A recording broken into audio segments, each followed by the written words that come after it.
সামি ভাই, গতকালকের প্রথম ম্যাচ আপনার কাছে কেমন মনে হলো? দুই প্রতিপক্ষের পারফরমেন্স এবং শুরুর ম্যাচটা আসলে কিভাবে দেখছেন?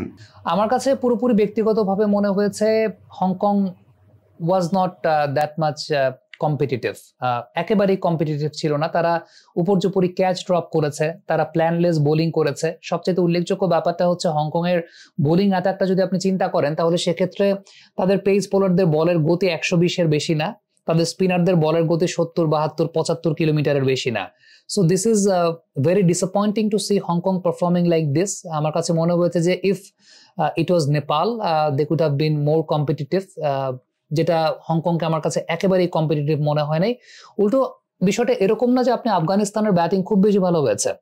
আপনি যদি সাদেকুল্লাহ আতালকে চিন্তা করেন, তাহলে খেয়াল করে দেখবেন যে সাদেকুল্লাহ আতাল সেই বলগুলোতেই মেরেছেন যেই বলগুলো তাকে স্টাম্প করিডোরে করা হয়েছে। আদারওয়াইজ আমরা কিন্তু প্রত্যেকেই জানি, I am pretty much sure যে আপনাদের যিনি অ্যানালিস্ট আছেন তিনি সেই বিষয়টা অ্যানালিসিস করে দেখিয়েছেন। আমরা লাস্ট এমার্জিং এশিয়া কাপে দেখেছিলাম যে সাদেকুল্লাহ আতাল অফ স্ট্যাম্পের বাইরের বলে খুবই ভালনারেবল। অফ স্ট্যাম্পের বাইরের বলে তাকে ইচ্ছা মতো ডিস্টার্ব করা যায়। বাংলাদেশ যখন লাস্ট আফগানিস্তানের সঙ্গে খেললো, শরীফুল, তাসকিনরা তাকে অফ স্ট্যাম্পের বাইরে বলে সমানে ডিস্টার্ব করেছেন। মুস্তাফিজ অফ স্ট্যাম্পের বাইরে বলে সেট আপ করে তারপর তাকে ভেতরে ঢোকানো একটা বলে আউট করেছেন।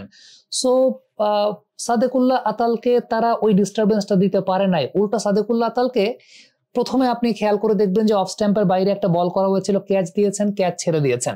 আরেকটা স্পিনার তিনি অফ স্ট্যাম্পের বাইরে বল করেছিলেন, ওইটাও ক্যাচ দিয়েছেন, ক্যাচ ছেড়ে দিয়েছেন। আরো একটা ক্যাচ সাদেকুল্লাহ আতালের ছেড়ে দিয়েছেন। আজমতুল্লাহ ওমরজের কথা যদি চিন্তা করেন, ক্যাচ ছেড়ে দিয়েছেন, তখন তিনি 12 বা 13 রানে ব্যাটিং করছেন। So it was very much disappointing to see Hong Kong performing like that.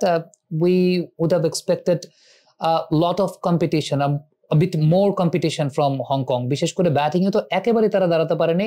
আমি আনশু তার ব্যাপারে চিন্তা করছিলাম যে খুব রিসেন্টলি যেমনটা পরিসংখ্যানগতভাবে দেখি যে এই বছরটাতে তিনি একটা সেঞ্চুরি করেছিলেন, একটা 5টা হাফ সেঞ্চুরি করেছিলেন, সেই ফর্মটাকে ক্যারি করতে পারেননি।